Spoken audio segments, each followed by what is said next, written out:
Mark Miguelang Lacson nga iyang ipatawag na dito sa Senate Blue Ribbon Committee. Ang problema nga to Senate Blue Ribbon Committee, ilan ang briefingon og madabag briefing ni.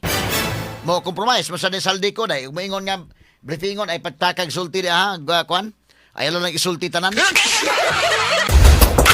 Article 3, Section 4 of the 1987 Constitution provides, no law shall be passed abridging the freedom of speech, of expression, or of the press, or the right of the people peaceably to assemble and petition the government for redress of grievances.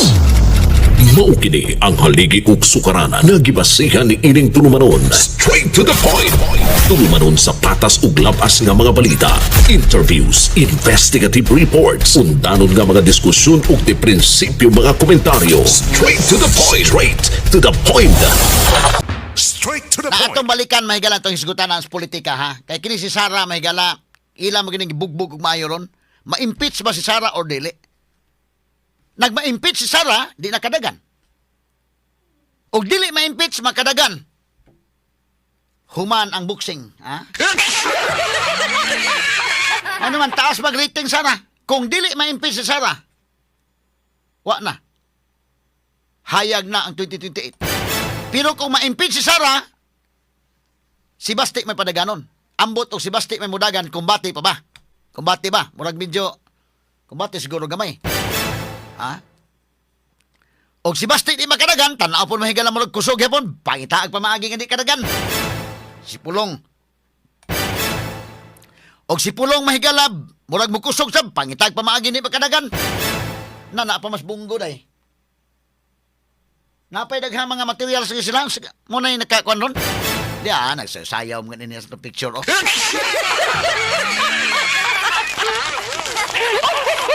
Picture ni Bongo, daan ng picture kang Bongo, kang Bato o kang Ruben Padilla, nag-TikTok naman ganun nila. Atis go tagtiwas ha, atis go tagtiwas mahigala ng Attorney Rufil Fernandez Banyok. Attorney Rufil Fernandez Banyok. Straight to the point. Straight to the point. So, dili mga higala sa mga kandidato, si Romualdez may pirti kadakong damage gyud. Kay Permiro, siya magdatato mahigalay kandidato sa administrasyon, pero unsaon taman, niining mga kandidato sa administrasyon, John Vic, kini si Dison, duha ka Tulfo. Pero si Romualdez, may nadakan, gini kadako ka-damage. Sa una, sa okay pa sa napasas gahom, hapis tanan pagdaig mahigala na Pero karon wa na. Sa umani nga, wa maganito guting mula ng Singapore ni. Ato paminaw na balik to Gilbert Loistro, pag speech pan Gilbert Loistro, maayong grabe kay mahigala pagka pasalig mga kagalaan og perting pagdaig niya ka Romualdez. Now, ato paminaw ko na gamay dong. Balikan talang gamay ha. Kanay. Dahil ni Speaker. Kaya may akap. Dahil ni Speaker. Kaya may tupad. Dahil ni Speaker. Kaya may mga barangay road. Dahil ni Speaker. Kaya may patubig. Dahil ni Speaker. At kaya may groundbreaking ngayon. Dahil ni Speaker. Kaya Okay, so standby Kana mo ni hanggang Loistro, pero karon may gala sa Anticlear. Gipangutana mga sukid paminaw og naunsa na ni ang ilang relasyon ni BBM og ni Romualdez. Karon mahigala nga si Romualdez gusto mo ngadto ta Singapore kay mapa-check up anang Abril 20 wa tuguti ni Buying Remulla. So kanay kay wa tuguting Buying Remulla day. Medyo kaingon si Martin na nainibaw ang Marcos ani. Kay kanas Buying under go ng Marcos mga sukid paminaw Marcos gyud nagbutang ana. Pero karon may nibabag. So gipangutana sa Anticlear atol mga higala sa press conference og kumusta naman ang relasyon ni Romualdez day og ni Marcos. Ato paminawon sa Claire Castro mahigala gamay, bebe. Sa aking personal na pagkakaalam, wala po ako nakita na sila po ay nag-usap. Ano pong ibig sabihin nun? Sa aking pagkakaalam, kung ako'y itatanong ninyo, wala po ako nakita nag-meet sila, nagkausap sila. Wala po. Pero paano po natin i-describe yung kanilang relationship? Are they good? Wala po ako masasabi. Hindi ko po sila nakita nag-uusap. So, hindi ko rin po sila nakikita nagko-communicate. So, wala po ako masasabi patungkol dyan. Ma'am, may we know when was the last time the President talked to the former House Speaker? Wala rin po ako nakita. Sorry. On my part, personally, hindi ko po sila nakita nag-usap. mula nang ako'y maatasan na maging Palace Press Officer, hindi ko po sila nakita nung nag-usap.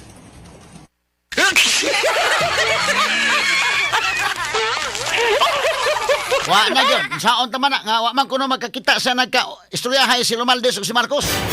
Kini dako ni mahigalang ko na. Mo nang ingon si Romaldes, dili pod pwedeng mag-inusara ko nini, ha? O magkinoon sa magaling magkuyog tang tanan ning kalakihan. Ato lang nang gagi kato katawa mga sugitig paminaw. Kay permiro sa unab, miingon mahigalap dahil kay speaker da karon ihayas nagpalayo ni speaker ron. Kay kini mga kagalaang wa pagtugot ni Boyeng Remulla, Abril 20. Moadto untag Singapore kutob sa May 4. Sa ato pa duha ka semana. Unta mga higala nga mo adto sa Singapore mga kagalaan. Kini si Martin na Romaldes kay magpatambal unta lagi. Unya alang-alang man og abogado si Martin day, kasabot si Martin day oy. Huna-huna niya nanghid sa Boyeng. Ang ombudsman minibabag niya nga dili sa makalarga ang house mga kagalaan ng speaker si Bujidi ni okay na nga makalarga siya. Unya karon mga kagalaan si Boyeng Remulla ang ombudsman mo wa mo tugot. Straight to the point. Saro naman sad wa na sila mag-text mate sigurong Marcos Indekin BBM. Naon sa kanang ilang relasyon man pangutana si Claire Castro unsa man ang relasyon ni BBM og ni Kuan Romaldes sa wa ko kakita nga nag-istorya sila. Basta wa gyud sa kuno kakita. Kay kana sila mahigala mag-text na ra magana. Unsa mas Boyeng nga di man ko tugutan nga makalarga. Ah, kani perting suura pag nila kani adto mahigalang hinunghungay pa si Romaldes mahigalang si Marcos. Pero karon di naman sa makalarga mahigala kay gibabagan siyang Boyeng Remulla. Nya alang-alang man mahigala o di makabadlong si Boyeng Remulla si Marcos ni Boyeng day. Under ni gud kon god. So mura ni sa ang mga tao nakaingon murag nagbikil na siguro gini. Nagbikil na kay di naman mga higala palargahon si Martin. Kay nahadlok naman sila mahigala nabalaka man sila basi di mo balik si Martin na nalabas saldi ko.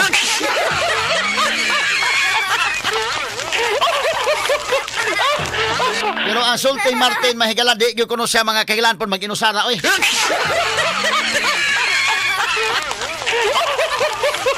Namo ni mahigala nahitabo ron. Oh, so si Romaldes mga kaigalaan wa makadayon og adto sa gawa sa nasod. Pwede ra sa mapa-check up sa Manila day na may daghang mga kwan sa Manila. Ha? Wala daghan kay kwartas Romaldes may gala pwede sa makapili asang hospitala siya, pwede makapili sa kinsang doktor dito sa Singapore, maadto sa may galag US asa ba na ayang kwarta pwede niya magamit ron. Magamit nimo sa mga private hospitals Manila or dito sa Cebu, pero dito mahigala sa kuanon di pwedeng gamiton. Ngano man kay dili makalarga, wa tuguti sa ombudsman kay naa sa lookout bulletin mahigala sa Martin. Straight to the point. Unya karon si ang grupo mahigala sa administrasyon ang Department of Justice tuwa nang usa ka team sa Department of Justice karon sa Czech Republic aron nga kuhaon na mahigala si Saldico. Dadon sa Pilipinas Saldico. Karon nga ni anas Pilipinas Saldico si Martin na po'y gusto mo gawas.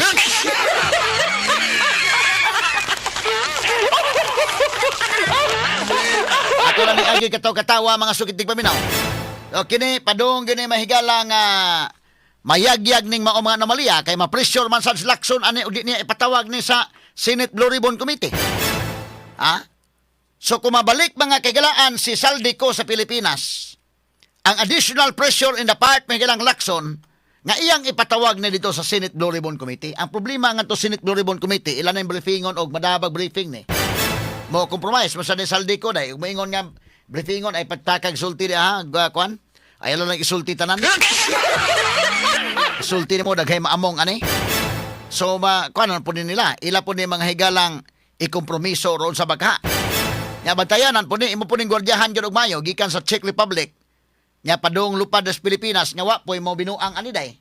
Kay di ta kasabot og daghay interesados kinabuhi ining Saldico karon. Daghay interesado kay og galing mo sulti ni mga higala bida.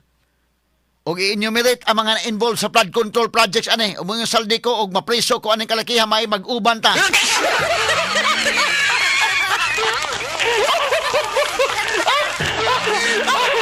Di ko na pwede nga na appeal mo ining kalipay ining kwartas flood control unya ko rin mag-inusara ini. Mo na si Martin mahigala miingon si Martin nga di pud pwede nga siya lang mag-inusara. Iyang i-appeal tanan. Tanawa na guntong yung pamahayag ni Martin dong, ha? Ato na balikan, pero si Atiklir sa balikan to sa Atiklir kay pritimang pag-unang Atiklir nga wa na. Unsa may relasyon ni Marcos o ni Romualdez? Kay of course kanang wa pagtugot mga higala ni Buying Remulla ni abot gyud na sa dunggan ni Marcos day ang magdi. Ang ano man mo tugutin ang imong igagaw nga makalarga. Ha? Unsa may naasa na huna ka nila ron? Nagkabikil na ba ni? Mo ni ang dakong pangutana ron. Kay kung medical check up gyud ning iya tinuod, medyo di po lalim sa part ni Martin nga dili sa makaadto sa iyang doktor dito sa Singapore. Or baka mahigala, pasmangil lang gini iya. Kay mo naman kasagalan pasmangil nga nagkasakit-sakit na basta kay magkalisod na. Ato balikan to sa Anticlear mga kagala, no? Sa wagi ko na siya makakita nga nagkuhan. Kumusta ang relasyon ni Martin Romualdez o ni Marcos? Bek, plague balik dong. Sa aking personal na pagkakaalam, wala po ako nakita na sila po ay nag-usap. Ano pong ibig sabihin nun? Sa aking pagkakaalam, kung ako'y itatanungin nyo, wala po ako nakita nag-meet sila, nagkausap sila. Wala po. Pero paano po natin i-describe yung kanilang relationship? Are they good? Wala po ako masasabi. Hindi ko po sila nakita nag-uusap. So, hindi ko rin po sila nakikita nagko-communicate. So, wala po ako masasabi patungkol dyan. Ma'am, may we know when was the last time the President talked to the former House Speaker? Wala rin po ako nakita. Sorry. On my part, personally, hindi ko po sila nakita nag-usap. Mula nang ako'y maatasan na maging Palace Press Officer, hindi ko po sila nakita nag-usap. Sa mga rin matubag ni Claire Castro, mangutana mo relasyon ni Marcos o ni Martin, wa gi sa may hibaw anak ko no. Kay wa sila magka-istoryahay. So sa pagkakaroon pulos sa ni mahigala tagan-tagan unsa man ni nagtiksanay pa ni si Marcos o si Juan o nagtiksanay pa ni nagdama-dama ra ni pero kana gong health mga higala panalitan indekin og tinuod nga dunay sakit si Martin nga gusto siya magpatambal dito, di po na madag na madama. Ikaduha ka ng plunder nga kaso lisod sa nang damadamahon.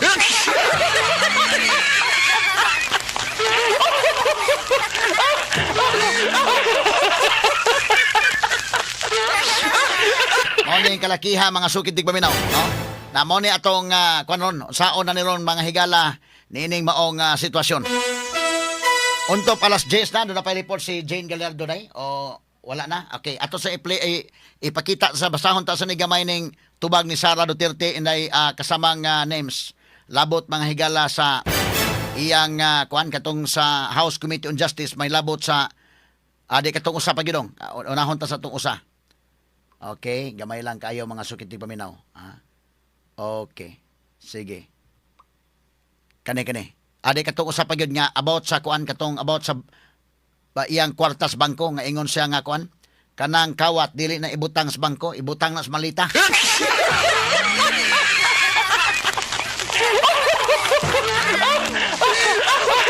Ato sa basahon ni kadali mahigala pamahayag. Okay, mo na ni. Pamahayag mahigala ni Vice President Sara Duterte ayang isyu nga pamahayag may labot mga kagalaan sa giingon nga kwarta didto mahigala sa bangko. Ingon siya pahayag ang mga totoong magnanakaw hindi sa bangko pinapasok ang pera kundi sa malita. Mato pang Sara. Ang tinuod ko no mahigala nga kawatan dili isod sa bangko ang kwarta isod sa malita. Mga kababayan, mo ni mahigala ang iyang pamahayag atong tagag-pagtagad mga sukit paminaw kay para mabasa talang gini mga kaigsunan kining statement mga higala ni Vice President Sara Duterte mga kagalaan.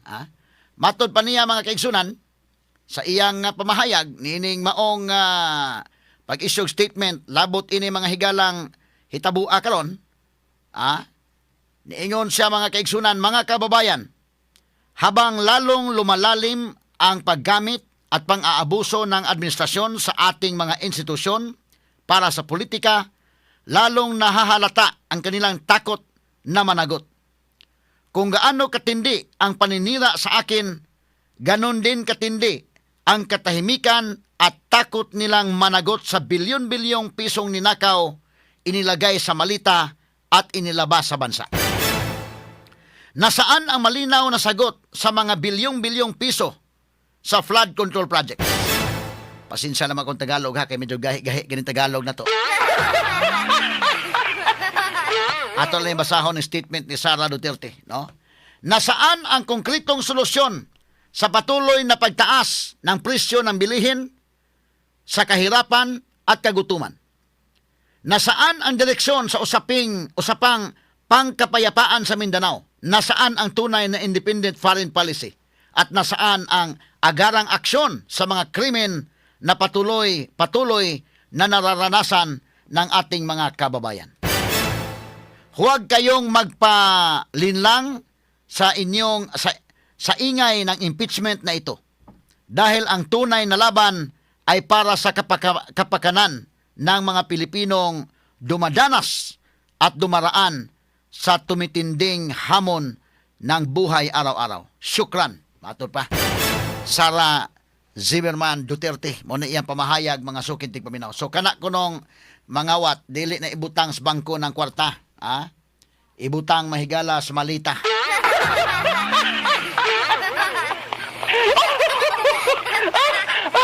So manang maingon Sara, dili na kawat. Kay kawat pa na, wala ko mo butang nas bangko. Butang mas bangko, kay bago ka nga ma-monitor gina sa AMLA. Nganong diha man mo gibutang. Ha? So mo ni mahigala iyang gibutang. Unya dayon kaning usa nga pamahayag kang Trillanes Ponidong. Sige atong basahon dong. Ang pamahayag kani. Okay, mo ni ang pamahayag ni Trillanes atong basahon ha. For nearly a decade, Mr. Antonio Trillanes, ato lang kwandong. Kana oh. For nearly a decade, Mr. Antonio Trillanes IV has been peddling the same incredible story about alleged billions in bank accounts. So dulan ako no sa napo katuig mahigala si Antonio Trillanes padayon nga nagmugna ining ngilngig nga istorya may labot sa bilyon nga naa sa bank accounts. From 2016 to 2026, nothing in his narrative has changed. So gikan sa 2016 ngadto na sa 2026, why nausab ining iyang narrative? What has changed, however, is the machinery now backing him. Unsay nausab ini kining mga nagpaluyo ni Trillanes mga higala, kining machinery nga nagpaluyo niya. Ang makinaryas nga nagpaluyo niya.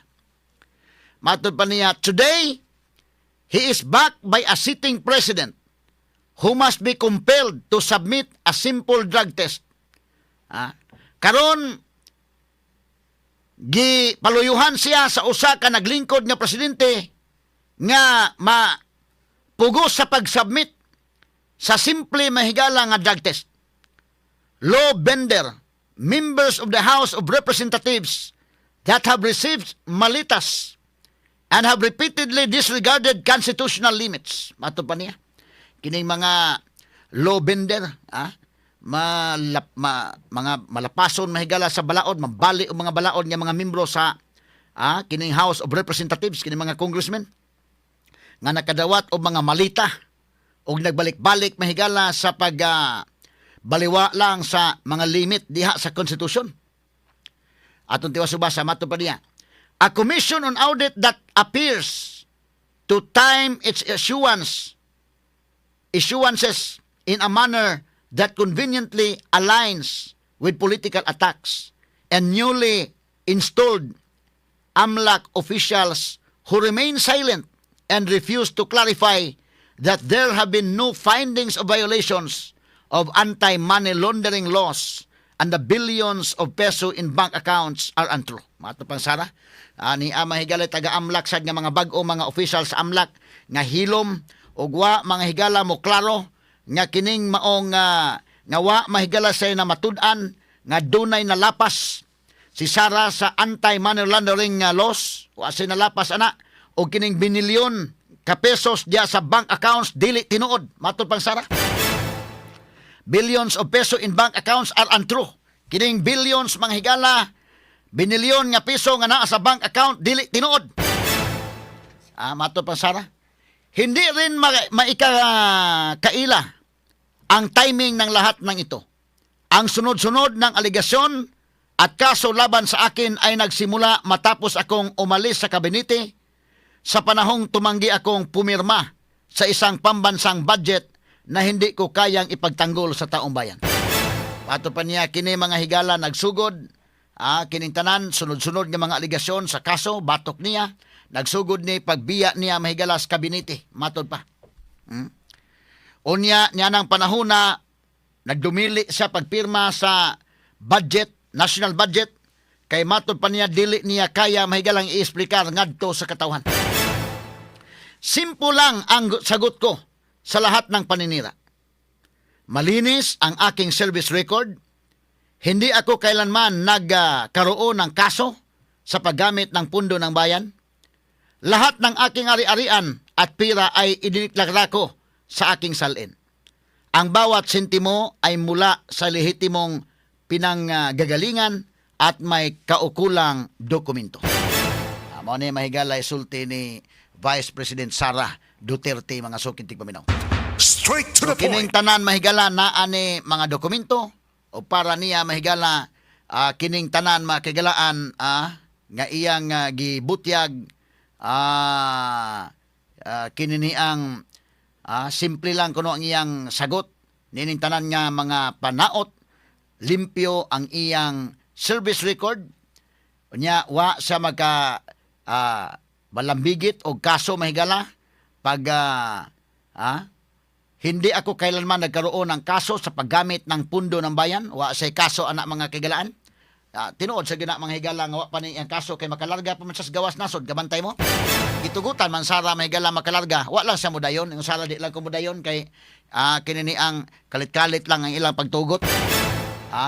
Dugay-dugay na dito niya tong gipangayo day pero wa man ko na pagkahuman gi-timing ba sa sara di na pod sa musugot na di lang ko mudayon.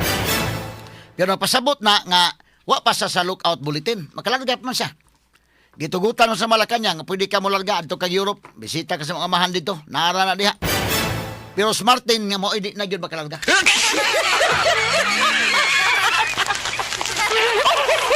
Medyo alkansis Martin ng kalakiha ko na sara kay pwede pa man sara makalarga-larga sa gawas nasod.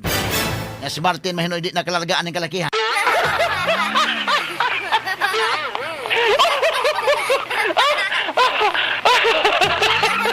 Ato na ni Agi katawa mga sukintig paminaw. Kay na naman siya maoy mi ingon nga di komodayon og larga. Bata si Martin Romualdez mo di na makalarga so medyo mas dihados Martin ining kalakiha hinoon mga sukintig paminaw kung maohon ning kalakiha mga higala. Article 3, Section 4 of the 1987 Constitution provides, no law shall be passed abridging the freedom of speech, of expression, or of the press, or the right of the people peaceably to assemble and petition the government for redress of grievances. Maukini ang haligi ug sukaranan nga gibasihan ni ining tulumanon. Straight to the point. Tulumanon sa patas ug labas nga mga balita, interviews, investigative reports, undanon nga mga diskusyon ug di prinsipyo mga komentaryo. Straight to the point. Straight to the point.